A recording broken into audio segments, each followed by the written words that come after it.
Silakan duduk. Shalom. Shalom. Tuhan baik, amin. Tuhan baik, amin. Yang benar. Kalau ada orang bawa benda tajam ditusuk kita, itu baik atau jahat? Jawab dong. Kalau ada orang bawa benda tajam ditusuk kita, itu baik atau jahat? Kalau Anda bilang jahat, Anda nggak ngerti Tuhan itu baik. Ini masalahnya. Rata-rata orang Kristen, sedihnya saya, mayoritas pendeta gagal fokus memaknai siapa Tuhan itu. Ini bahaya sekali. Kalau ada orang bawa benda tajam ditusuk kita karena merampok, itu jahat. Tapi tidak serta-merta orang bawa benda tajam menusuk kita itu jahat. Nyambung nggak? Kalau ada orang bawa benda tajam namanya dokter, namanya apa? Anda mau disuntik dengan jarum tajam atau tumpul? Tajam lah, tumpul nyiksa. Nyambung nggak? Begitu Anda disuntik sakit nggak? Ada nggak dasar Anda untuk maki-maki dokter? Kalau Anda maki-maki tambah penyakit Anda, penyakit gangguan jiwa. Anda pegang bagian sakit, Anda bilang apa? Terima kasih dok. Nggak cukup terima kasih, buka dompet Anda bayar dia. Katakan amin. Tepuk tangan. Sentrisnya bukan kita, sentrisnya Yesus. Makanya nyanyian tadi, saya takut nyanyian tadi bagus sekali. Tapi banyak orang nyanyi hanya bobotnya manipulasi emosi. Sehingga pulang gak berubah juga. Saya gembala jemaat di Pondok Indah di Jakarta. Ada worship leader saya menyembah gemetar-gemetar tuh. Tuhan, ku mau menyenangkan. Gemetar-gemetar menyembah Tuhan. Tapi kedapetan sama saya di jalan raya naik motor lawan arah. Orang lain gemetar sama dia. Halo, jangan lihat rohani orang saat khotbah. Karena menampilkan rohani saat khotbah gampang sekali. Paling 1 jam. Jangan lihat rohani orang ketika mimpin pujian, jadi singer, ketika penyembahan. Itu bukan representatif rohani. Walaupun itu kita perlukan. Kayaknya ngelawan muka Anda nih. Kalau Anda mau lihat rohani saya, tinggallah di rumah saya 6 bulan atau 1 tahun. Lihat sehari-hari. Karena banyak pendeta khotbah gemetar-gemetar pulang istrinya gemetar sama dia. Ayo dong. Halo, orang bisa kita bohongi, Tuhan bisa nggak? Catat bebek. Ini penting sekali. Allah Bapa menguasai kita nggak? Dia El Shaddai nggak? Dia Maha Kuasa nggak? Tetapi kenapa orang ada nyanyi Allah itu hebat, Allah itu luar biasa, Allah itu punya kuasa. Tapi ketika sendirian lewat kamar mayat takut. Karena gak nyambung nyanyiannya dengan kelakuannya. Yang penakut ya saya. Jangan bicara Allah besar, hebat, Anda sendirian lewat kamar mayat gak berani. Makanya banyak orang Kristen iman tanpa perbuatan mati. Khotbah tanpa perbuatan mati. Penyembahan tanpa perbuatan mati. Bahasa roh, nubuat, mujizat tanpa perbuatan mati. Makanya lihatlah orang Kristen dari kelakuannya. Terutama dengan pasangannya. Ayo dong. Ibu-ibu tolong jawab. Mana ibu-ibu lebih menikmati? Teguran suami atau pujian suami orang? Ketawa Anda aja udah kelihatan tuh. Kalau Anda lebih menikmati pujian suami orang daripada teguran suami sendiri, Anda sama sekali gak rohani. Siuman lah Anda. Halo. Sehebat-hebatnya istri orang mengenal saya, tidak pernah sehebat istri saya mengenal saya. Gak pernah. Gak akan pernah. Jawab, kalau istri orang memuji saya, berangkat dari mengenal saya atau tidak? Tidak. Jadi pujiannya berbobot enggak? Enggak. Bodoh banget saya menikmati pujian istri orang. Orang gak berbobot. Ini diam nyambung gak sih? Ya nyambung lah, orang Anda juga yang saya maksud. Jadi kalau suami orang muji Anda, istri orang muji saya. Dengar baik-baik. Masuk telinga kanan, keluar kanan lagi. Jangan kiri, ada garis nanti. Keluar, jangan sempat masuk. Masuk, langsung keluar. Karena nggak ada bobot. Anda kalau muji saya nggak ada bobotnya. Karena Anda nggak kenal saya. Ketika di Pak Riton, jujur Pak Riton. Saya suka sekali khotbah Bapak. Nggak usah puji-puji gitu, nggak ada gunanya. Anda melakukan nggak? Nah itu yang paling penting. Kalau istri saya menegur saya, berangkat dari mengenal saya. Tidak ada wanita di bumi ini sehebat istri saya dalam mengenal saya. Kalau istri saya menegur saya, berangkat dari mengenal saya, bodoh banget saya kalau nggak menikmatinya. Maafkan saya, pujian Anda, penyembahan Anda, nggak ada maknanya kalau Anda tidak menikmati teguran suami Anda. Nggak ada amin kalau khotbah gini. Katanya Tuhan baik. Makanya ibu-ibu, rata-rata orang Kristen gagal fokus. Jawab, mana orang sulit terlambat ke tempat ibadah atau ke bandara? Kalau pesawat Anda ke Singapura jam 10, sampai bandara jam berapa? Kalau ibadah Anda jam 10, sampai ibadah jam berapa? Kan itu. Ketawa Anda mengandung kepedihan. Udah lebih panik terlambat pesawat daripada terlambat ibadah. Lebih panik terlambat pesawat, suka kesembuhan lagi, kan rusak. Bersyukurlah Anda sebelum meninggal dengar khotbah hari ini. Supaya kalau tahun depan meninggal agak beres hidup kita.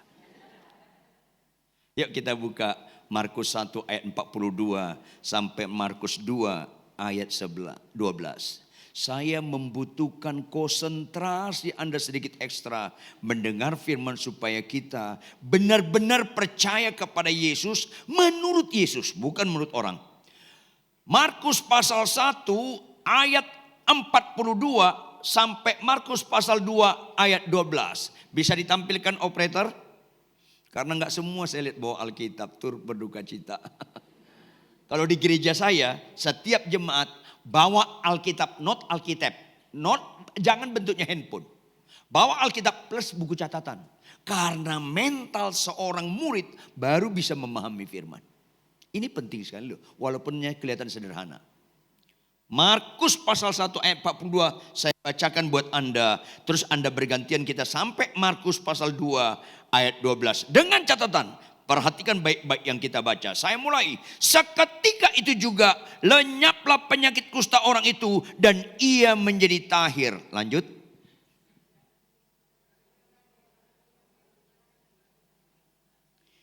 Ingatlah. Janganlah engkau memberitahukan apa-apa tentang hal ini kepada siapapun. Tetapi pergilah, perlihatkanlah dirimu kepada imam. Dan persembahkanlah untuk pentahirmu persembahan yang diperintahkan oleh Musa sebagai bukti bagi mereka. Lanjut.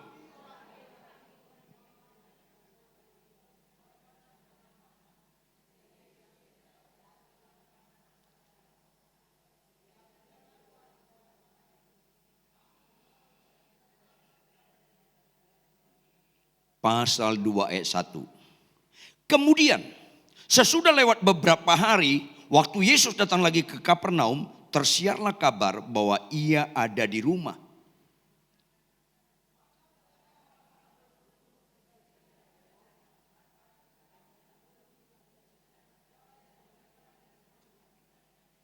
Ada orang-orang datang membawa kepadanya seorang lumpuh digotong oleh 4 orang.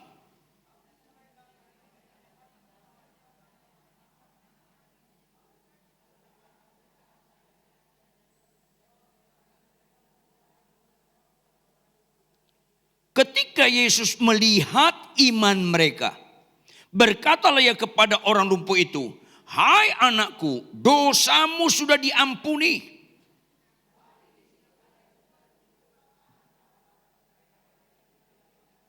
Mengapa orang ini berkata begitu? Ia menghujat Allah. Siapa yang dapat mengampuni dosa selain daripada Allah sendiri?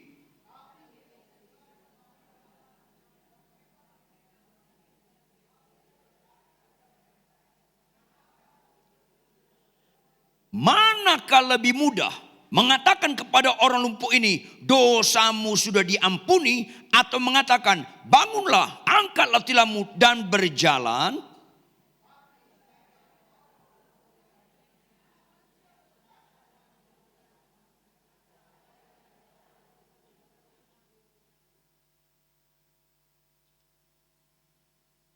Kepadamu kukatakan, bangunlah, angkatlah tempat tidurmu dan pulanglah ke rumahmu.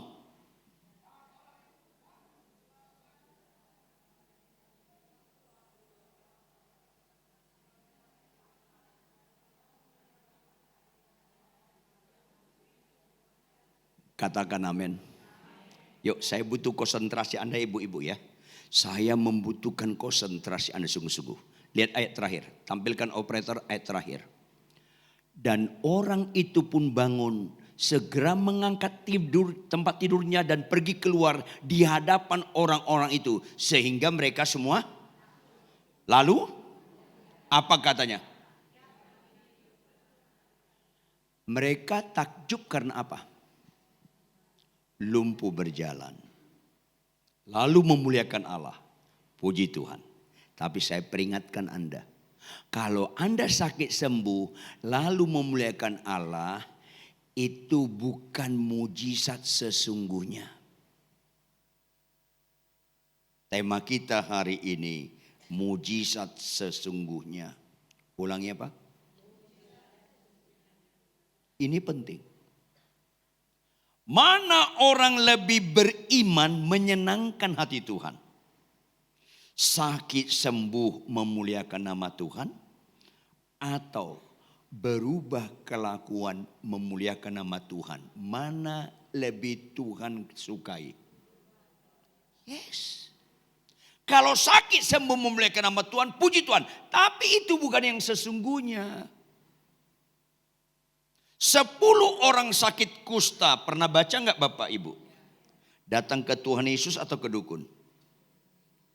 Jawab, berapa yang percaya Yesus sanggup menyembuhkan mereka? Jawab dong. Berapa yang percaya Yesus sanggup menyembuhkan mereka? 10, semua. Semua percaya Yesus sanggup menyembuhkan mereka. Jawab, berapa yang sembuh? Semua sembuh. Halo, berapa yang bersorak-sorai? Semua bersorak-sorai. Ayo dong. Itu bagian-bagian kuliah Tuhan terakhir kepada murid-muridnya. Supaya murid-muridnya mengerti bagaimana ikut Yesus yang benar. Semuanya sembuh, semuanya bersorak-sorai. Berapa yang menyenangkan hati Tuhan? 1. Karena yang satu bicara mujizat yang sesungguhnya. Ayo dong. Terlalu banyak orang Kristen ditipu oleh dirinya sendiri. Halo, kesembuhan bukan ciri utama Kristen. Catat dong baik-baik. Kesembuhan bukan ciri utama Kristen. Jangan ragu Tuhan bisa menyembuhkan kita. Katakan amin. Tapi kesembuhan bukan ciri utama orang Kristen. Keteladanan hidup itu ciri utama orang Kristen. Ayo, karena itulah mujizat sesungguhnya. Saya pernah membimbing pendeta, khotbahnya bagus, sistematis, bisa bernubuat, mendoakan orang sakit sembuh, jemaatnya banyak sekali. Tetapi tetap bertahan dengan istri simpanan. Ayo dong, mengerikan sekarang di akhir zaman ini. Jangan lihat khotbah bagus, banyak mujizat, bisa bernubuat. Kelakuannya benar enggak? Ini penting sekali. Khotbah kayak gini kurang populer. Dan tetap ada kemungkinan enggak diundang lagi. Khotbah tetap kebenaran, walaupun enggak diundang lagi. Ini akhir zaman Bapak Ibu. Kita kagum pendeta, bernubuat, mujizat, jemaatnya banyak. Kelakuannya sehari-hari gimana? Ayo dong. Jangan Anda kagum waktu saya khotbah. Itu gampang sekali menampilkan kerohanian saat khotbah. Tetap enggak rohani saya dalam kehidupan sehari-hari, termasuk ketika menghadapi istri saya lagi kurang hemat berkata-kata. Tetap rohani enggak saya? Ini penting sekali. Lembaga pertama Tuhan ciptakan di bumi bukan gereja. Lembaga pertama Tuhan ciptakan di bumi bukan DPR MPR, bukan KPK. Lembaga pertama Tuhan ciptakan di bumi lembaga perkawinan. Bukan Adam dan Tejo. Bukan Hawa dan Rita. Terbalik pun bumi ini jangan pernah memberkati pernikahan sejenis. Tetap jangan pernah. Di penjara pun tetap gak pernah kita. Halo, maafkan saya. Binasalah orang yang mengkhianati perkawinannya. Karena itu lembaga pertama Tuhan ciptakan. Itu paling sakral. Kalau ada main-main dengan perkawinannya, binasalah Anda. Ini penting. Anda sampai mati gak bisa khotbah, gak ada masalah. Gak ada masalah. Jawab, semua orang percaya harus khotbah gak? Enggak, karena itu bukan ukuran rohani. Ayo dong. Semua orang percaya harus berbahasa roh gak? Enggak, itu bukan ukuran rohani. Puji Tuhan Anda bisa khotbah, puji Tuhan Anda bisa bahasa roh. Tapi itu bukan ukuran rohani. Ayo dong. Semua orang percaya sakitnya harus sembuh gak? Enggak. Karena itu bukan ukuran rohani. Semua orang percaya harus menjaga kekudusan perkawinannya enggak? Itu harus. Ayo dong. Yang harus itulah ukuran rohani. Yang enggak harus bukan ukuran rohani. Katakan amin. Tepuk tangan. Ayo dong. Makanya saya berani ngomong sama para pendeta, dosen teologi ya. Biarpun khotbah kau bagus, jemaatmu puluhan ribu. Kalau kau tidak menjaga kekudusan perkawinan, binasalah Anda. Ini penting sekali supaya kita tidak terjadi kemunafikan atau percaya kepada Yesus, enggak menurut Yesus. Ini mengerikan sekali. Ayo, jujur. Sabar asli, sabar terhadap istri orang atau sabar terhadap istri sendiri? Mana yang asli? Mana yang asli? Mana lebih gampang? Sabar sama istri orang atau sabar sama istri sendiri? Yang gampang sabar sama istri orang dong. Jarang ketemu. Ini penting sekali.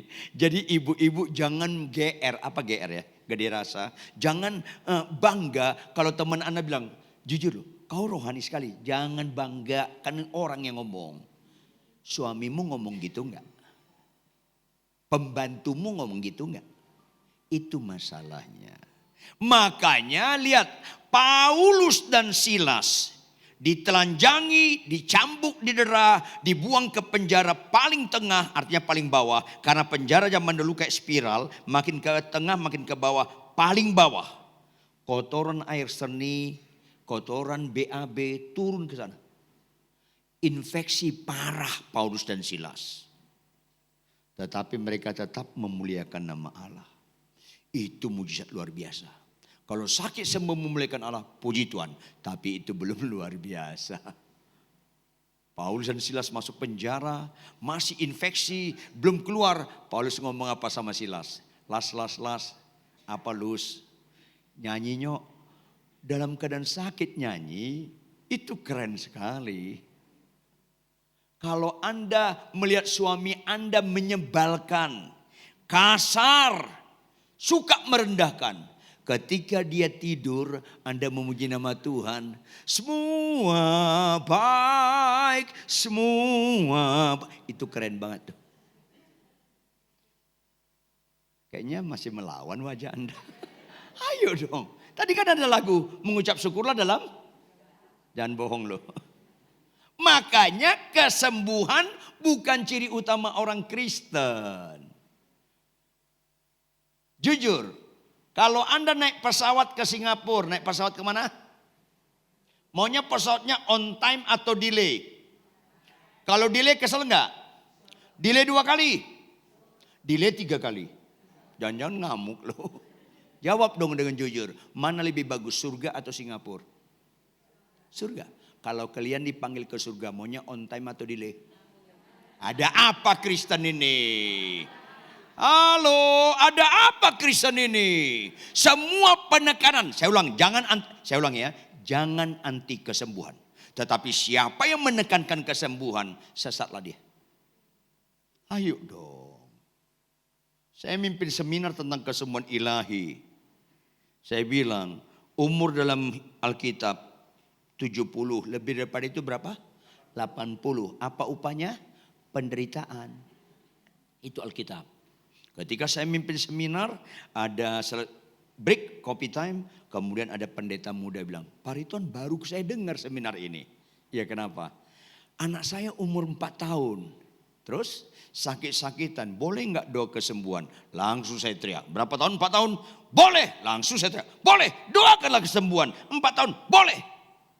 Datang pendeta berikutnya, Pak Ridwan umur saya 48 tahun, ya kenapa?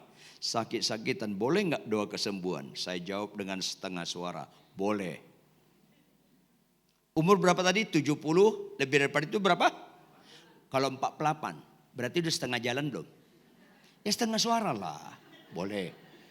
Ketahu Anda mengandung kepedihan ini, maunya delay melulu.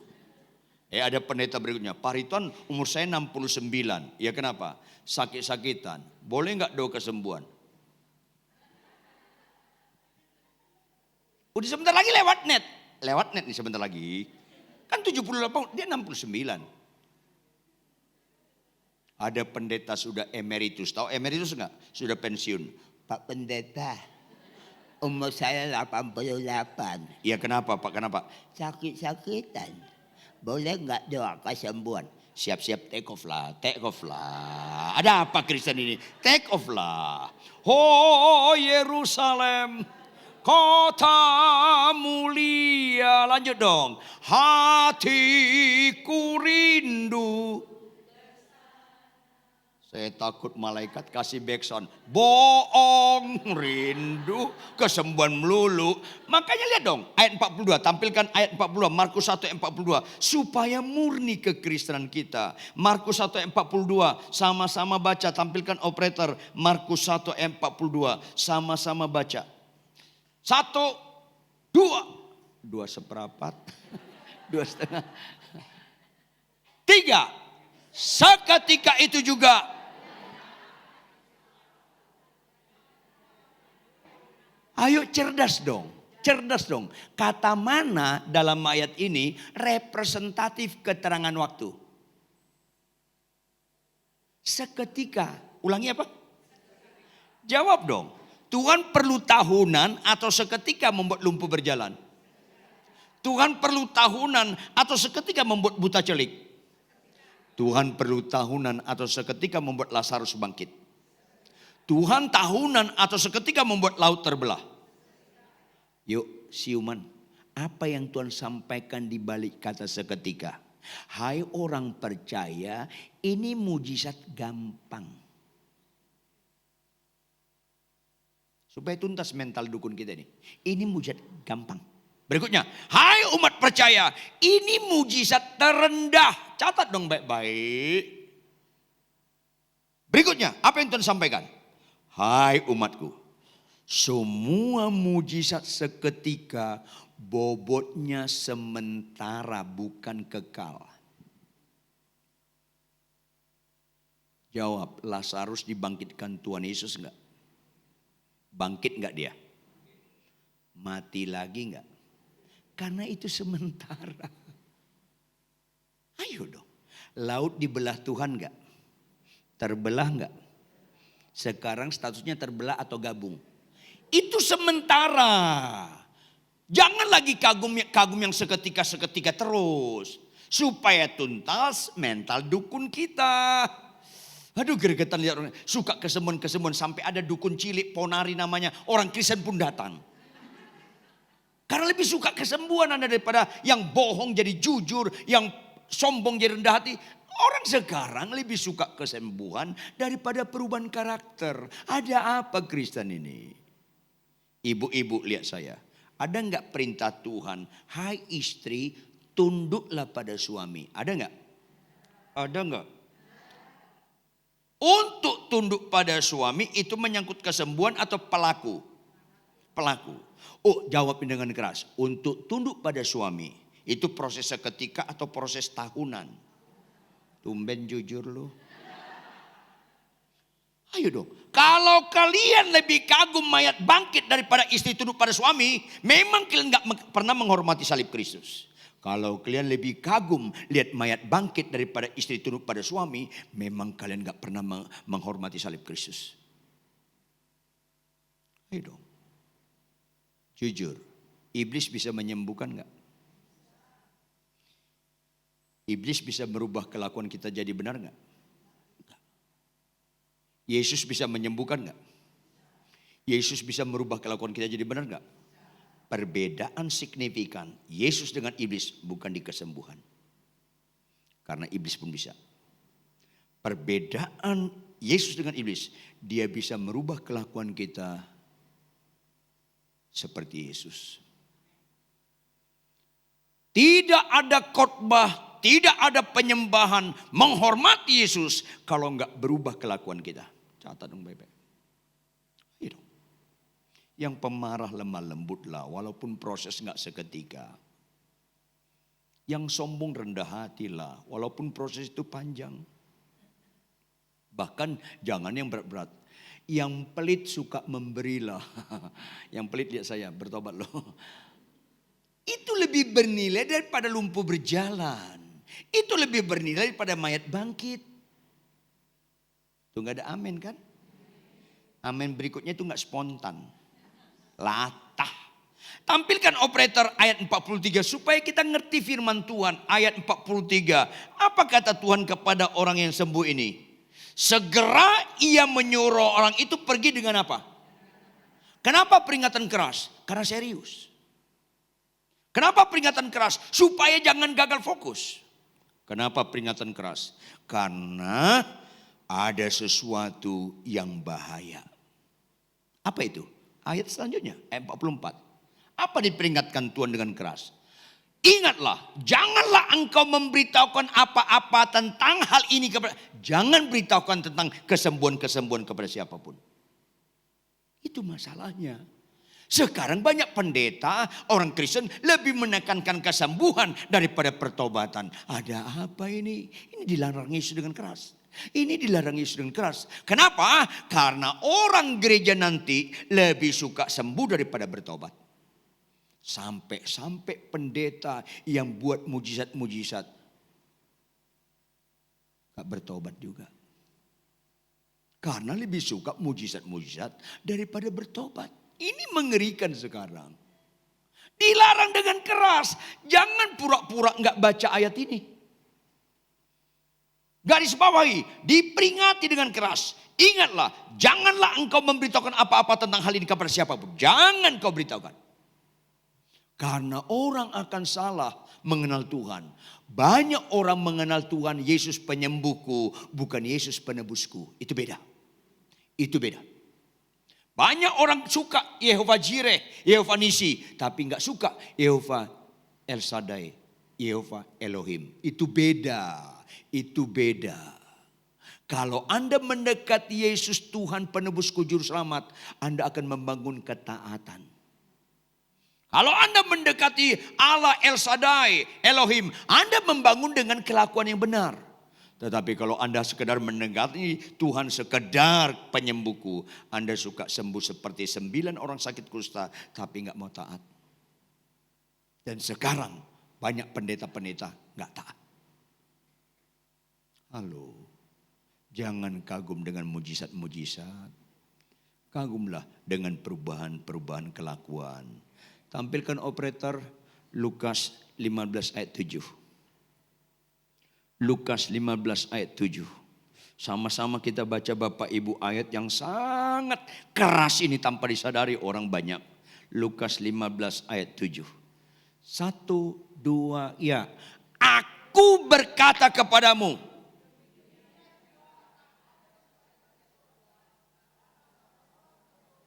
Lebih daripada.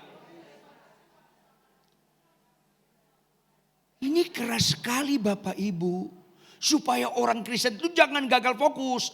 Surga bersorak-sorai, Yesus bersukacita karena satu orang saja berdosa bertobat.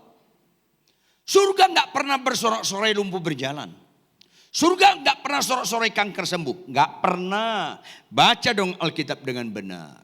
Surga tidak pernah sorak-sorai mobilmu Innova jadi Alphard. Nggak pernah. Jangan murahan gitulah. Surga bersorak-sorai kalau yang ngelawan suami jadi tunduk pada suami. Aminnya sedikit kalau khotbah begini. Yang lain ngelawan. Surga sorak-sorai kalau Anda pembohong jadi jujur. Surga bersorak-sorai kalau Anda pemarah jadi lemah lembut. Itu yang keren. Itu bernilai kekal. Ayo dong. Apa kalimat terakhir? Tampilkan dong. Jangan pelit-pelit begitu dong operator. Kalimat terakhir. Lebih daripada sukacita karena apa? Tahu nggak ini ada unsur sarkas? Tahu sarkas nggak? Kayak sinis Tuhan lihat orang-orang 99 orang benar yang perbandingannya 1 dengan 99. Ekstrim nggak? Karena di gereja lebih banyak orang nggak bertobat daripada bertobat. Catat dong baik-baik. Ayo dong. Sehingga Tuhan bilang apa? Banyak yang terpanggil. Itu bukan gertakan Bapak Ibu. Itu pasti digenapi. Gemetar dong baca ayat itu. Siapa yang disebut 99 orang benar yang tidak memerlukan pertobatan? Ini sarkas. Bahasa kiasan lagi teguran. 99 orang benar itu adalah pendeta, ketua sinode, pengkhotbah terkenal, doktor teologi, dosen-dosen teologi yang banyak nubuat, banyak mujizat, saking banyak kegiatan rohani. Nggak ada lagi niat bertobat. Ngeri sekali Bapak Ibu. Ada pendeta besar di Jakarta. Dia kondisikan hidupnya. Jangan ada yang menegur saya. Nggak boleh menegur saya. Halo, malanglah nasibmu kalau sikapmu membuat orang nggak berani tegur. Berbahagialah kita kalau sikap kita membuat jemaat saya berani menegur saya. Pekerja saya berani menegur. Apalagi istri saya. Saya sangat senang istri saya menegur saya. Anak saya. Jangan ada kita menikmati hidup. Orang gak berani menegur kita. Makin sulit bertobat kita.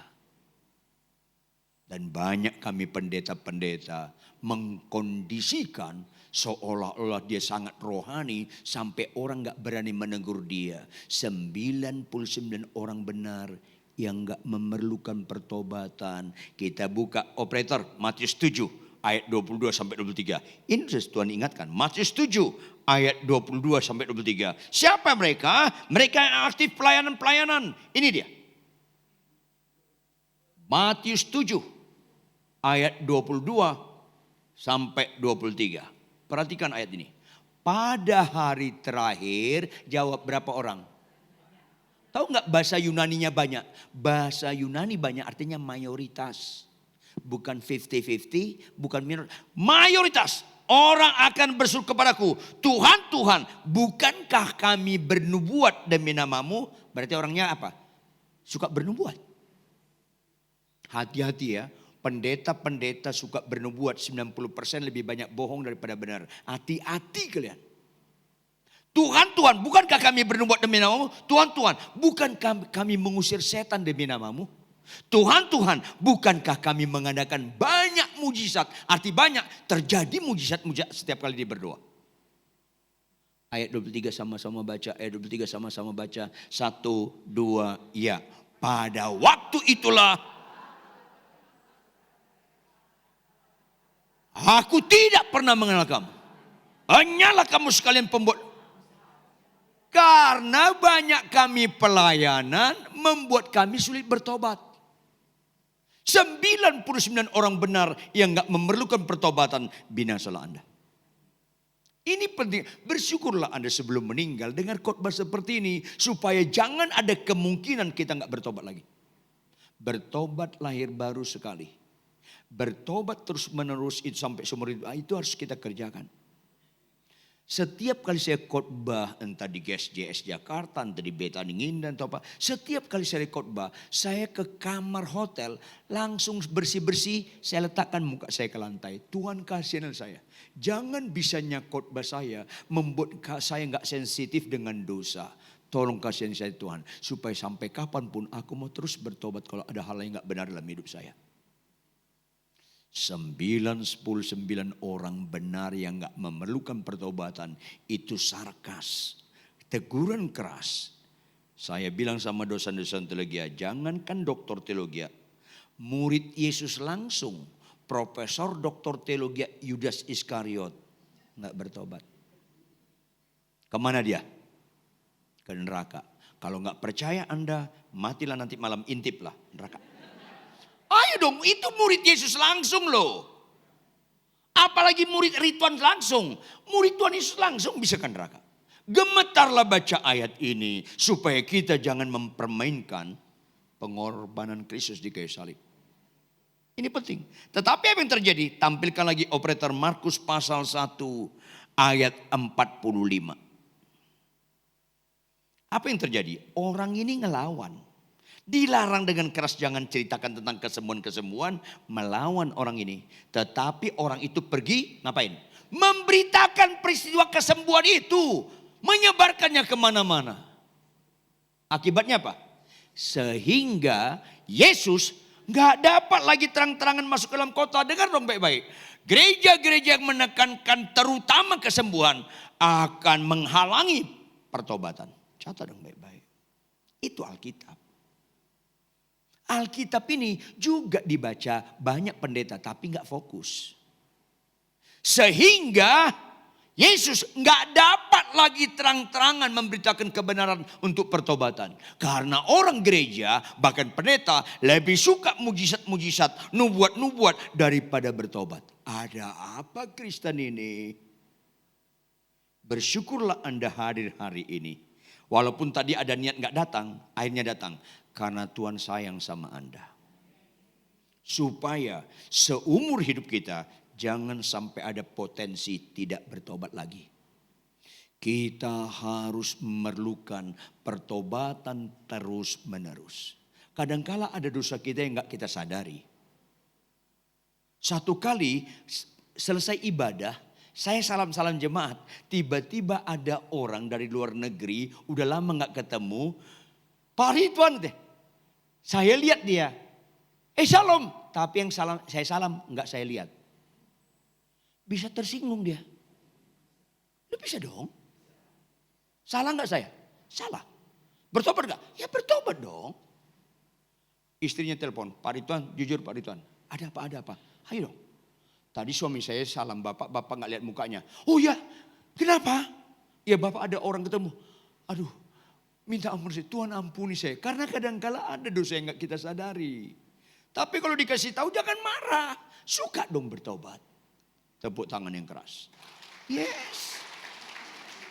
Jangan kemungkinan kita bisa khotbah. Kemungkinan kita bisa bernubuat. Kemungkinan bisa terjadi mujizat. Tidak bisa kita bertobat lagi. Jangan. Karena jauh-jauh hari Tuhan sudah kasih tahu. Lebih banyak 99 banding 1. Lebih banyak 99 gak memerlukan pertobatan. Bersyukurlah personal Victory diperdengarkan firman ini. Supaya jangan ada satupun anggota Victory yang tidak membutuhkan pertobatan lagi. Jangan. Kalau sakitmu gak sembuh gak apa-apa. Kanker serius bagi orang gak percaya. Kenapa itu serius? Karena orang gak percaya kanker mati masuk neraka. Kanker gak serius bagi orang percaya. Jujur, Anda niat masuk surga gak? Ya niat matilah. Coba masuk surga tapi gak mau mati. Ya gimana masuk surganya? Jawab, maafkan saya. Kalau kita dari Surabaya ke Jakarta, paling efektif naik pesawat atau jalan kaki? Jawab dong, kalau kita mau masuk surga, paling efektif harus mati, paling efektif mati kanker atau bisul. Gak ada masalah dengan kanker bagi orang benar. Bohong masalah, penipu masalah, berzina masalah, homoseks lesbian masalah. kanker nggak ada masalah. Karena efektif sekali untuk mati masuk surga. Selesai. 2 tahun yang lalu saya kritis. Tiba-tiba jantung saya serangan. Kemudian istri saya, dokter saya di Jakarta menerbangkan ke Singapura. Saya bilang, dok, sebentar dok. Ma, sebentar. Waktu apa? Kita berdoa dulu. Ya.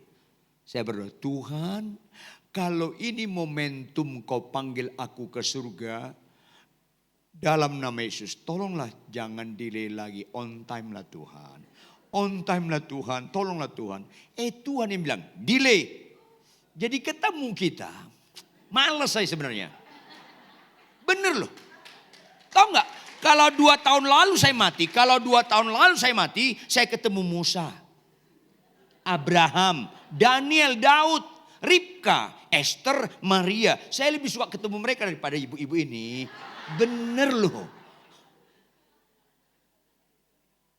Jadi kalau kita sakit parah bilang sama Tuhan, kalau ini momentum aku dipanggil kau Tuhan, tolonglah on time. Kalau Tuhan yang bilang delay, terserah Tuhan. Tapi jangan kita yang ngatur. Kalau boleh on time lah. Dengar dia panggil nama saya. Dengar dia panggil namamu. Dengar dia panggil nama saya. Juga. Apa jawabmu? Ku jawab ya. Dipanggil minggu depan. Ku jawab ya. Dipanggil nanti malam. Ku jawab ya Tuhan. Gitu keren. Tepuk tangan yang keras. Kita tahu kemana kita mati.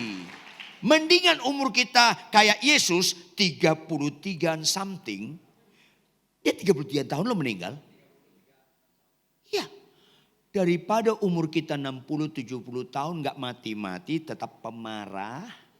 Tetap sombong. Minjam duit gak mau bayar. Sampai tetangga-tetangga bilang, kenapa belum mati oma satu ini? Disumpahin loh. Ayo, fokus kita bukan umur panjang. Fokus kita hidup benar. Tepuk tangan lebih keras lagi. Yes. Ini penting sekali. Supaya kita menghormati, cari dahulu kerajaan Allah dan kebenarannya. Pasal 2 ayat 1 operator. Kemudian sesudah lewat beberapa hari, waktu Yesus datang lagi ke Kapernaum, karena dia menyingkir karena orang lebih fokus kesembuhan daripada kebenaran. Ayat 2, maka Markus 2 ayat 2 operator. Maka datanglah orang-orang berkerumun sehingga nggak ada lagi tempat, bahkan di muka pintu pun tidak. Sementara ia apa? Orang berkerumun rame-rame ke Yesus lebih mau dengar mujizat atau pertobatan? Mujizat. Makanya kalimat terakhir apa? Sementara Yesus.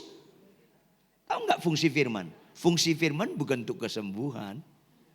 Tampilkan operator 2 Timotius 3 ayat 16. Agak cepat. 2 Timotius 3 ayat 16. Baca ibu-ibu apa fungsi firman 2 Timotius 3 ayat 16. 1, 2, iya. Segala tulisan yang diilhamkan Allah memang bermanfaat untuk mengajar, untuk menyatakan kesalahan, untuk memperbaiki kelakuan, untuk ini 4 fungsi firman. Mengajar, menunjukkan kesalahan, memperbaiki kelakuan, dan mendidik kita dalam kebenaran. Puncak mujizat sesungguhnya hidup dalam kebenaran. Ibu-ibu dengar baik-baik. Saya lebih suka disebut suami yang benar daripada pengkhotbah yang benar. Catat dong baik-baik. Kalau khotbah yang benar belum tentu kelakuannya benar. Kalau suami benar pasti kelakuannya benar enggak? Kelakuannya benar. Saya lebih suka jadi suami yang benar daripada pengkhotbah yang benar. Catat dong baik-baik. Itu beda sekali. Makanya Tuhan gak fokus kesembuhan. Dia tetap memberitakan firman. Karena firman berkuasa untuk mengajar, menunjukkan kesalahan. Supaya ada pertobatan, supaya diperbaiki kelakuan kita. Dan dididik kita dalam kebenaran. Tepuk tangan lebih keras. Yes. Jika 1 orang saja bertobat, seisi surga bersorak-sorai. Jika ada lumpuh berjalan, kanker sembuh, gak ada sorak-sorai surga. Karena itu sifatnya sementara. Lihat ayat 3 sampai 5 supaya kita belajar iman yang sehat, mujizat yang sesungguhnya. Ayat 3, Markus pasal 2 ayat 3 operator. Teliti, teliti dan teliti. Mazmur pasal 2 ayat 3. Sahur, sahur. Tidur gak dia? Mazmur pasal ayat 3, dari ayat 3. Ojo kesusu nggih. Ayat 3. Ada orang-orang datang kepadanya, seorang lumpuh digotong oleh 4 orang. Kenapa 4 orang? Yang lumpuh ini orang dewasa. Mereka ngapain? Mau bawa dia ke Yesus untuk apa? Kesembuhan, bukan untuk bertobat. Bukan untuk supaya sembuh. Kalau mereka berpikir, dengar baik-baik, dengar baik-baik. Ketika mereka berpikir membawa keluarganya yang dewasa ini ke depan Yesus untuk sembuh, jawab. Terpikir nggak mereka bawa tangga? Karena ekspektasi mereka percaya akan bawa kepada Yesus. Terpikir nggak mereka bawa tali? Enggak. Supaya Anda mengerti nilai-nilai rohani di balik ayat 3, 4, 5. Ayat 4. Tetapi mereka nggak dapat membawanya. Artinya tetapi nggak nyangka mereka rupanya penuh banget. Penuh banget. Karena orang banyak. Lalu mereka apa? Membuka atap. Lazim enggak? Enggak. Kalau Anda tinggal di Citraland, Yesus lagi di daerah Kupang Jaya. Lagi mengajar, terus Anda gotong keluarga Anda dari daerah Citraland untuk membawa orang sakit. Cukup jauh itu. Sehingga terlambat karena udah penuh orang. Zaman dahulu rumah itu namanya Bethlehem. Tahu rumah, lehem, roti. Kayak roti di zaman dulu. Yang pintu hanya di depan, di samping hanya jendela kecil. Sehingga orang tidak kumpul di samping, di depan. Penuh sampai pinggir jalan. Mereka ke samping karena nggak mungkin membawa orang itu ke Yesus karena penuh banget. Mereka ke samping. Lalu mereka naik ke atap, punya tangga nggak? Enggak. Potensi jatuh nggak? Potensi jatuh. Kalau jatuh, nambah yang lumpuh. Ayo dong supaya kita ngerti firman hari ini. Begitu naik mereka kemudian jawab. Kalau di Surabaya misalnya. Mereka rumahnya di Kupang Jaya itu genteng. Kalau nurunkan orang ke dalam rumah. Gentengnya dibuka 1 atau puluhan? Puluhan. Kalau 1 berarti orangnya harus di blender. Puluhan. Halo? Kalau buka genteng orang puluhan bisa diteriak maling gak? Mereka semua bisa digebukin, nambah lagi yang lumpuh. Artinya resiko tinggi, high risk. Risiko tinggi itu, nggak lazim. Mana berani Anda bawa keluarga kalau misalnya penuh, besok kita pagi datang. Kan gitu kan? Nggak berani dong kita buka genteng orang. Begitu terbuka, mereka angkat keluar saudaranya yang lumpuh dari luar, mau ke genteng terus turunkan. Itu mereka nggak bawa tali. Mungkin baju mereka yang sambung-sambung. Karena ekspektasi mereka bisa bawa orang ini ke depan Yesus. Maka itu kritis. Membawa orang lumpuh pasti horizontal. Nggak mungkin vertikal. Nanti merosot jatuh. Waduh itu tidak mudah. Lihat ayat 5. Tampilkan ayat 5 operator. Sama-sama baca Bapak Ibu. Ayat 5 kalimat pertama. 1, 2, ya. Ketika Yesus melihat. Stop. Dengar dong baik-baik. Yesus ngomong melihat iman mereka, orang itu sudah sembuh atau belum? Belum. Kesembuhan bukan kesimpulan iman. Kenapa Yesus melihat iman mereka? Karena mereka tidak menyerah walaupun high risk, resiko tinggi. Dengar ibu-ibu. Kalau Anda nggak menyerah dengan perkawinan Anda lah orang beriman. Suami Anda tidur bilang sama Tuhan, Tuhan cocok banget aku sama nih orang. Suamiku ini manusia langka Tuhan. Tolong lestarikan Tuhan. Itu keren. Gak usah ketawa, bertobat aja lah. Kalau Anda gak pernah menyerah dengan perkawinan Anda, itu jempol sekali di mata Tuhan. Lebih jempol daripada bisa khotbah. Karena ada orang bisa khotbah, tapi mengorbankan perkawinannya. Ayo dong. Makanya ada lagu apa? Ku tak akan menyerah. Lanjut. Pada. Yes. Ayo dong. Jangan hanya mangap. Lip service, verbal, tapi nggak dipraktekin. Tahu nggak arti ku takkan menyerah pada apapun juga? Artinya lebih tahan banting daripada setan. Catat dong baik-baik. Saya menggembalakan jemaat di Jakarta, setengah jam sebelum ibadah kami berdoa. Salah satu doanya tahu nggak? Mengusir setan. Iblis, roh jahat, roh kegelapan tidak boleh ambil bagian intervensi di ibadah tempat ini. Kami ikat, kami usir, keluar. Pergi nggak dia? Pergi. Jawab. Minggu depan datang lagi gak dia? Datang. Makanya tiap kali ibadah kami usir. Walaupun berikutnya datang lagi. Lain dengan jemaat. Kalau saya ngomong sama Anda, bu, jangan ibadah tempat ini. Pak, jangan ibadah tempat ini. Keluar. Minggu depan datang lagi gak? Kalau gitu hancur loh. Orang yang gampang menyerat makanan santapan enak iblis. Tahan bantinglah. Apapun konflik di PD Victory, datang aja lagi. Konflik apa? Datang aja. Halo, yang kita andalkan Tuhan bukan orang. Ayo dong, tepuk tangan yang keras. Termasuk dalam rumah tangga. Balaslah kejahatan dengan ajan teori loh. Kalau istri saya ngomong, Pak, tau gak Pak? Aku nyesal kan sama Papa. Saya bilang apa? Ma, aku gak pernah nyesalkan sama kamu. Papa jelek, Mama cantik. Biarkan dia solo karir, jangan duet. Gak usah ketawa, bertobatlah. Balaslah kejahatan dengan kebaikan, itu ciri Kristen. Kalau suami mau ngomong, aku nyesalkan. Pak, aku gak pernah nyesalkan sama Papa. Tau gak, muka lu itu kayak nenek-nenek. Papa ganteng, udah gitu aja. Jangan bilang, lu lebih kayak kakek kayak buduk lu. Jangan digituin. Nanti iblis kipas lu. Lanjut. Kita bukan beribadah kepada Tuhan. Membalas kejahatan dengan kebaikan. Representatif kita beribadah kepada Tuhan. Khotbah tapi maki-maki orang. Mana pernah beribadah kepada Tuhan? Karena beribadah itu bukan sekadar kegiatan rohani. Tapi kehidupan sehari-hari yang taat. Itu perjuangan. Itu gak bisa seketika.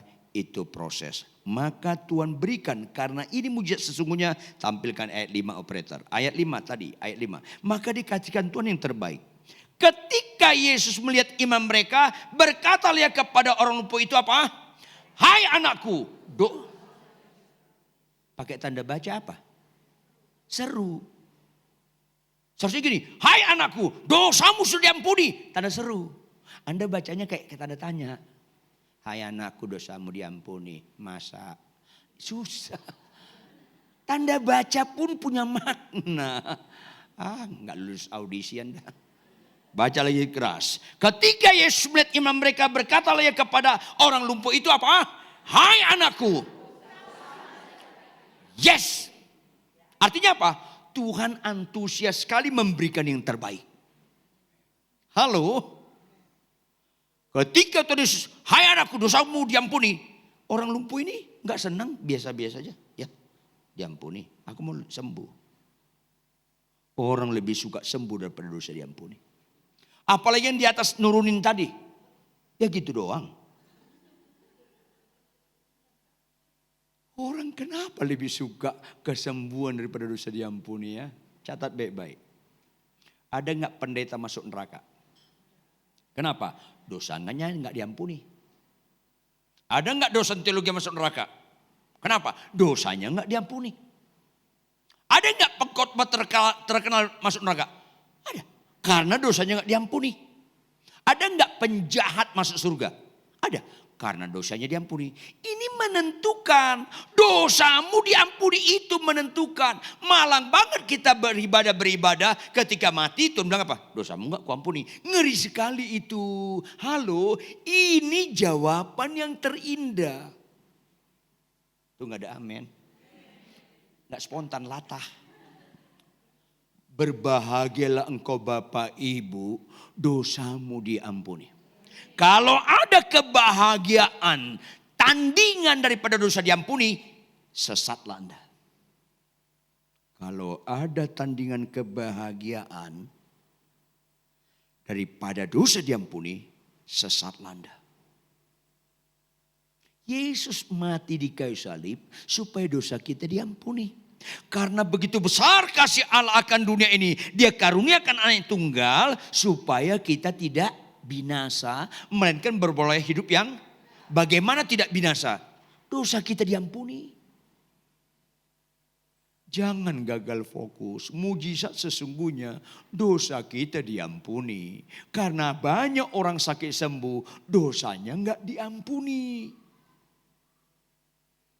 Malanglah nasib Anda dan saya kalau masih main-main dalam dosa. Malanglah nasib Anda kalau dengar khotbah ini Anda enggak mau bertobat. Karena jika kita mengaku dosa kita, maka Ia setia dan adil sehingga Dia mengampuni semua dosa kita dan menyucikan kita dari segala kejahatan. Anehnya rohaniwan pun gak mau. Ini lihat. Lanjut ayat 6. 6, 7.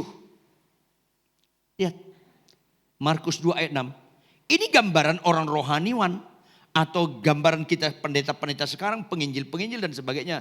Mana ayat 6 operator? Ampunilah dia Tuhan. Karena dia tidak tahu apa yang dia perbuat.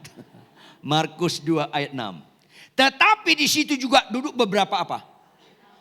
Rohaniwan. Ini rohaniwan. Mereka berpikir dalam hatinya. Lanjut ayat 7. Mengapa orang ini berkata begitu? Dengan nyinyir. Malah menfitnah. Ia menghujat Allah. Siapa yang dapat mengampuni dosa selain daripada Allah sendiri? Halo. Hanya Allah sendiri bisa mengampuni dosa. Dan Yesus Kristus adalah Allah sendiri. Sekarang di Jakarta dan masuk ada di Surabaya. Sebagian tempat mengatakan Yesus itu di bawah Allah Bapa. Ada apa nih? Licik sekali ajaran-ajaran seperti ini. Yesus itu bukan gembala, Allah Bapa gembala. Yesus itu bukan juru selamat, Allah Bapa juru selamat. Yesus yang petugas. Sekarang ada ajaran yang mengerikan. Mengerikan, mirip benar. Halo, jangan menganut Allah bukan Tritunggal. Allah Bapa, Allah Anak, Allah Roh Kudus sejajar. Mereka Allah sendiri. Lihat ayat selanjutnya, ayat 8. Orang itu ngomong dalam hatinya. Orang rohaniwan gak tertarik bertobatan. Tetapi Yesus segera mengetahui dalam hatinya bahwa mereka berpikir demikian. Lalu Ia berkata kepada rohaniwan ini, mengapa kamu berpikir begitu dalam hatimu? Ingat ibu-ibu, dalam hati saja Anda niat jahat, udah jahat loh. Dan Tuhan tahu. Kalau Anda berpikir, Tuhan pokoknya aku mau cerai. Jangan. Jangan. Bukan kebetulan dari ruangan ini. Jangan. Tuhan, aku mau tukar tambah. Jangan. Tuhan, aku mau buka cabang. Kesambar petir lo. Jangan. Siapapun suamimu dengan segala pencak silatnya, itu gak pernah salah pilih sampai mati. Ketawa Anda ada unsur sinis. Ayo dong. Sakit sembuh tetap cerai. Rusak Kristen ini. Ayo dong. Ini penting sekali. Maafkan saya ya, maafkan saya. Kemungkinan, jangan GR dulu. Kemungkinan si homilin ngai punya istri, kemungkinan lebih cerewet dari Anda. Karena istri saya itu punya peraturan di rumah lebih ketat dari hukum Taurat. Jangan ketawa, ini penderitaan. Kemungkinan istri saya lebih cerewet dari Anda. Catat baik. Tidak ada kemungkinan cerewet istri saya merubah firman. Hai suami kasihlah istrimu, gak bisa dirubah. Saya mengasihi istri saya, gak ada kaitannya dengan kelakuan istri saya. Gak ada. Saya mengasihi istri saya karena penebusku, pemilik hidupku berkata, hai suami kasihlah istrimu. Kita taat setia dalam perkawinan gak ada kaitan dengan kelakuan pasangan. Kita taat dan setia karena kita beribadah kepada Tuhan yang memberikan perintah. Ada gak perintah Tuhan? Hai istri, tunduklah pada suamimu. Tadi. Loh, kalau suamiku kasar, gak ada kaitannya. Gak ada kaitannya. Loh, suamiku kasar Pak Pendeta. Jadi kekasaran suamimu menentukan kau taat atau enggak? Bukan Tuhan. Berarti suamimu Tuhanmu. Karena dia menentukan. Kagak, Tuhan yang menentukan. Tapi dia kasar. Gak ada difasilitasi dalam Alkitab. Hai istri, tunduklah pada suamimu yang baik, yang kasar lawan aja boleh. Gak ada. Gak ada. Sesat, gak ada. Ayo dong, nggak ada. Kalau nggak percaya Anda matilah nanti malam tanya Tuhan Yesus. Nggak ada. Banyak sekali orang mati baru insaf. Expire. Makanya bersyukurlah Anda sebelum mati dengar khotbah hari ini. Supaya siuman kita dan bertobat. Ini penting sekali. Maka ayat 9. Tolong Anda jawab ayat 9.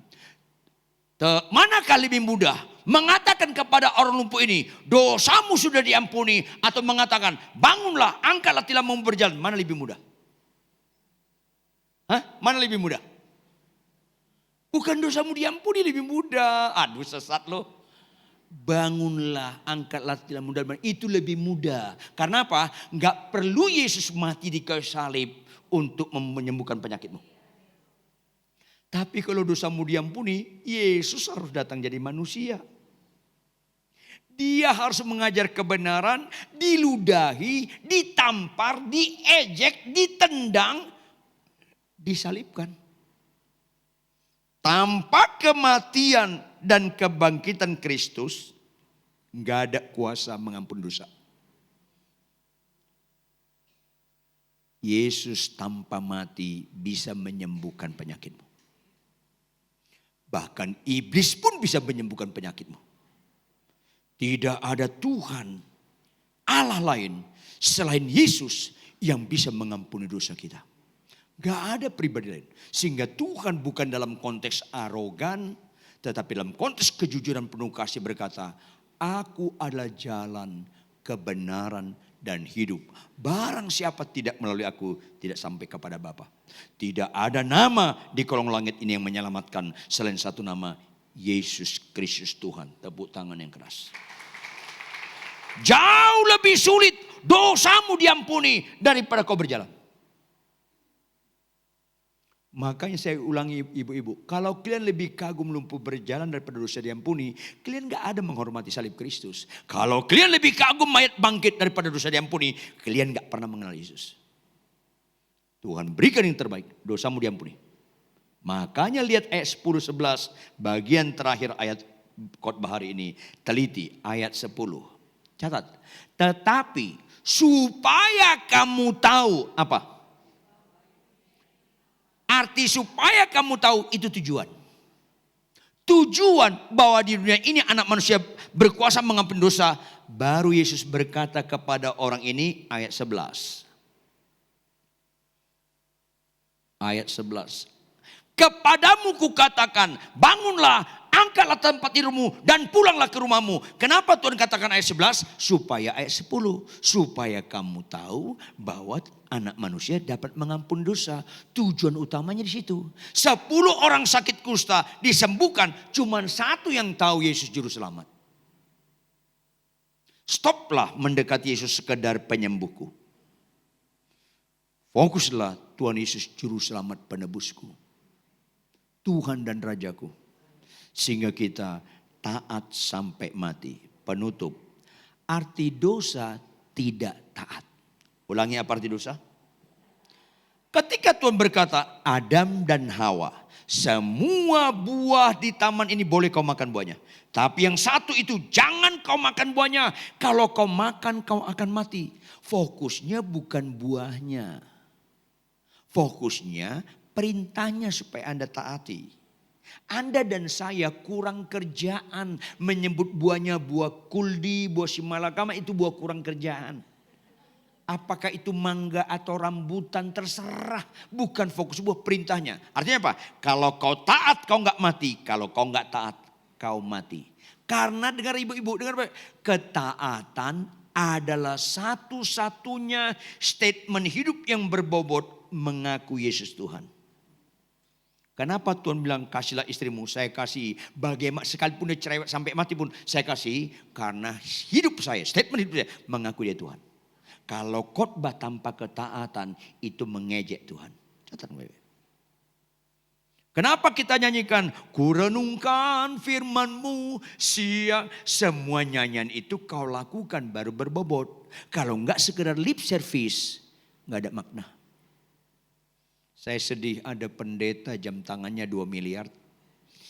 Istrinya tasnya harganya 600 jutaan. Pamer. Merasa hebat. Tapi nyanyiannya apa? ku tak membawa. Nyanyian lu dengan kelakuan lu gak nyambung. Itu ngejek Tuhan. Yang suka barang-barang mahal, bertobatlah Anda. Jangan lagi itu pamer. Nilai yang mewah itu lemah lembut, suka mengalah, sabar, membalas kejahatan dengan kebaikan. Itu berharga. Pulanglah dari tempat ini. Mujizat yang sesungguhnya bertobat dengan taat menjadi pelaku-pelaku firman. Bangkit berdiri, tepuk tangan yang keras. Pemain musik maju ke depan. Kita nyanyikan lagu ini karena perjuangan kita bukan soal sakit sembuh, bukan miskin kaya. Perjuangan kita didapatkan Tuhan kita tetap setia sampai garis akhir. Sehingga ketika Yesus datang kedua kali, arah Tuhan berkata apa? Sabaslah engkau hamba yang setia. Nyanyikan lagu ini langsung kepada Tuhan sebagai doa kita kepada Dia. Amin. Selidiki aku, amin. Lihat hatiku, apakah ku sungguh mengasihimu, Yesus? Kau yang maha tahu dan menilai hidupku. Tak ada yang tersembunyi bagi. Selidiki aku, selidiki aku. Lihat hatiku, amin. Apakah ku sungguh mengasihimu, Yesus? Kau yang maha tahu dan menilai hidupku. Tak ada yang tersembunyi. Mari angkat tanganmu, katakan, telah kulihat kebaikanmu yang tak pernah habis di-Ku. Berjuang sampai akhirnya, Kau dapati aku tetap setia. Di mana 2-3 orang sepakat dalam nama Yesus, di situ Dia ada. Perjuangan kita bukan soal sakit sembuh. Perjuangan kita bukan supaya jadi pendeta terkenal. Stop. Perjuangan kita bukan soal miskin kaya. Perjuangan kita, Tuhan dapatkan kita tetap setia dalam perkawinan, dalam kehidupan berumah tangga, perlakuan terhadap ipar, terhadap mertua, terhadap menantu, terhadap siapapun. Tuhan dapatkan kita tetap setia. Yang setuju katakan amin. Yang sungguh-sungguh setuju, angkat tangan kananmu tinggi-tinggi. Telah kulihat kebaikanmu yang tak pernah habis di hidupku. Ku berjuang sampai akhirnya, Kau dapati aku tetap setia.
Di tengah-tengah kita mendengarkan firman Tuhan. Jika ada dosa dan kejahatan, kita ditegur secara langsung atau tidak langsung. Mintalah ampun, minta ampun dan minta ampun kepada Tuhan. Tidak ada ibadah yang berkenan di mata Tuhan selain dimulai dengan pertobatan. Setelah itu katakan kepada Tuhan, karena dosa itu bicara ketidaktaatan, maka pengampunan yang kau beri membuat aku taat, dan taat. Yang setuju katakan amin. Sekali lagi yang setuju angkat tangan kananmu tinggi-tinggi. Mari kita berdoa. Tidak habis-habisnya kami kembali kagum-kagum dan kagum kepada Engkau Tuhan. Karena kebenaran firman ini menunjukkan kami bukan anak murahan, kami bukan anak gampangan, melainkan sebagai anak-anak pilihan. Walaupun konsekuensinya kau tegur kami, kau bongkar kemunafikan kami, supaya diperbaiki kelakuan kami, dan dididik kami dalam kebenaran, itulah mujizat yang sesungguhnya. Untuk itu Tuhan, ampunilah dosa dan kejahatan kami. Perbaikilah kelakuan kami. Dan kami mau hidup dalam kebenaran, dimulai dalam perkawinan dan rumah tangga kami Tuhan. Oleh karena itu Tuhan, terjemahkan lebih lanjut kebenaran firman ini dengan segala kekayaan maknanya, lebih daripada hamba-Mu yang sangat sederhana ini dalam menguraikannya. Materaikan dalam roh hati kami masing-masing. Ya Roh Kudus, follow up. Supaya diperbaiki kelakuan kami, karakter kami. Maka wajarlah pasangan kami makin lama makin bahagia.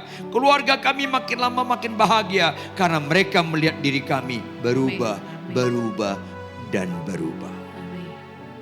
Follow up lah Roh Kudus. Jika di tengah-tengah kami ada yang sakit, sembuhkanlah dalam nama Yesus untuk jadi pelaku firman. Jika di tengah-tengah kami ada yang terikat, bebaskanlah, merdekakanlah untuk hidup kami pelaku firman. Apapun pergumulan kami, Tuhan jawab lebih daripada yang kami pikirkan untuk kami melakukan firman Tuhan. Berkati hamba-Mu Ibu Eri, Ibu Feni, dan semua teman-teman yang melihat tempat ini. Termasuk worship leader, singers, pemain musik, penanggung jawab multimedia, soundman, siapapun yang ambil bagian. Ingatkan mereka Tuhan, tidak ada yang sia-sia dalam melayani Tuhan. Dalam nama Yesus Kristus.